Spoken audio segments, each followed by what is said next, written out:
This is a story called An Old Man Called Scrooge. Once upon a time there was an old man called Kenny, who everyone, including his family, called Old Man Scrooge. They called him this because he acted just like Scrooge in the film. He refused to buy presents for his family for birthdays and Christmas. He even refused to give his wife June money towards the essentials they both needed. He even refused to pay towards taxis if they had to go somewhere important, even though he wasn't good with his walking. On a morning, Old Man Scrooge would count his money and record how much he had in a logbook and how much he spent throughout the day. If he had any sweets, he would keep a record of what they were and how many he had to start with and how many he refused to give anything to anyone, even if it was to help them. One day June said to Old Man Scrooge, "Kenny, it's my birthday tomorrow. Do you fancy treating me to a bottle of Baileys?" "Don't be so stupid. I will not treat you to a bottle of Baileys whether it's your birthday or not. You will have to buy it yourself or get someone else to buy it for you." "How dare you ask me? Don't you think I have better things to do with my money?" said Old Man Scrooge. "Oh, I'm sorry I asked, Kenny. I won't ask you again, you tight-fisted old git." "Don't you think you should do something nice for your wife, Kenny?" said June. "Look, if you want something, you should get it yourself. You should know better than to ask me," said Old Man Scrooge. The following day was Saturday, June's birthday, and their family came to give her cards and gifts and to take her out. One of her daughters, Julie, said, "Dad, what did you buy Mum for her birthday?" "I know she asked you for a bottle of Baileys. Did you get her one?" "Don't be so stupid. I have better things to do with my money than to spend it on other people," said Old Man Scrooge. "You really are like Scrooge in the film, aren't you, Dad?" said Julie. Old Man Scrooge didn't answer her. I guess he knew she was right. A few days later, Old Man Scrooge had an hospital appointment and his wife and daughter Julie were going with him. "Who's paying for the taxi?" asked June. "Well, not me, that's for sure," said Old Man Scrooge. "Dare I ask why not, Dad?" asked Julie. "Do you really need to ask, Julie?" said June. At this, both Julie and her mum started laughing. "What are you laughing at?" asked Old Man Scrooge. "We're laughing at you because you're such a skinny old git," said June. "Who is paying for the taxi, Dad?" asked Julie. "We're not getting a bloody taxi, we're getting the bus," said Old Man Scrooge. "Dad, there's no way you can walk up that hill from the bus stop to the hospital," cried Julie.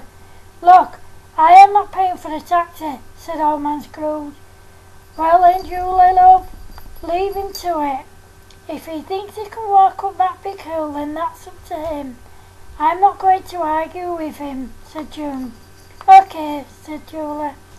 When they got off the bus in town, Julie quietly said to her mum, "Here we go." They both laughed and Old Man Scrooge heard them. "What are you laughing at now?" he asked. "Never mind, Dad," said Julie. 2 minutes later, the three of them started walking up the big hill, when Old Man Scrooge stopped for a rest. "Dad, we're not even halfway up the hill and you're knackered already. Don't you think we should have got a taxi?" said Julie. "No," said Old Man Scrooge. "Look, Dad, I know we're not far away from the hospital, but don't you think we should flag down the taxi?" said Julie. "Look, I'm not paying for the taxi," said Old Man Scrooge. "Oh, you are a stubborn old git, aren't you, Dad?" said Julie. "No, I'm not," said Old Man Scrooge angrily. "Actually, Kenny, you are," said June. "Dad, when we get home, I want to show you some stuff and you will look at what I have to show you. No questions asked and no arguments, okay, Dad?" said Julie. Old Man Scrooge didn't answer.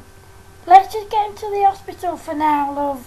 We'll sort that out later," said June. "Okay, Mum," said Julie. That day when they got home, Julie got out all the old photos of all the family when they were young. She went through all the memories of her dad, who was more interested in watching TV. She turned off the TV and hid the remote. She then made her dad sit there and look through all the old photos and watch old videos on the camcorder. Old Man Scrooge became quite emotional. "Oh, all the memories," said Old Man Scrooge. "Yes, I know, Dad," said Julie. As they continued, they all laughed and cried together. The next day, Old Man Scrooge seemed to be back to how he was in his younger days. Kind, caring, and generous. He even went out and bought presents for all his family. However, this didn't last long, as the presents he gave his family were stuff his wife June had put in charity bags, ready to be collected. It was all stuff nobody wanted anymore. Things like old toys and clothes that the grandkids had grown out of, and clothes June no longer wore or wanted. "How could you?" asked June. "Well, you shouldn't be throwing away perfectly good stuff," said Old Man Scrooge. "Kenny, I was giving all this away to charity because it's no use to any of us anymore. The grandkids have grown out of all these toys and clothes now, and we have no use for them," said June. "In that case, we shall sell them to the highest bidder. Or better still, we'll keep them," said Old Man Scrooge. "Don't be stupid," said June. When the family came later that day, they all laughed hysterically when June told them what Old Man Scrooge had done. "I can't believe you, Dad. No one has any use for any of this stuff anymore.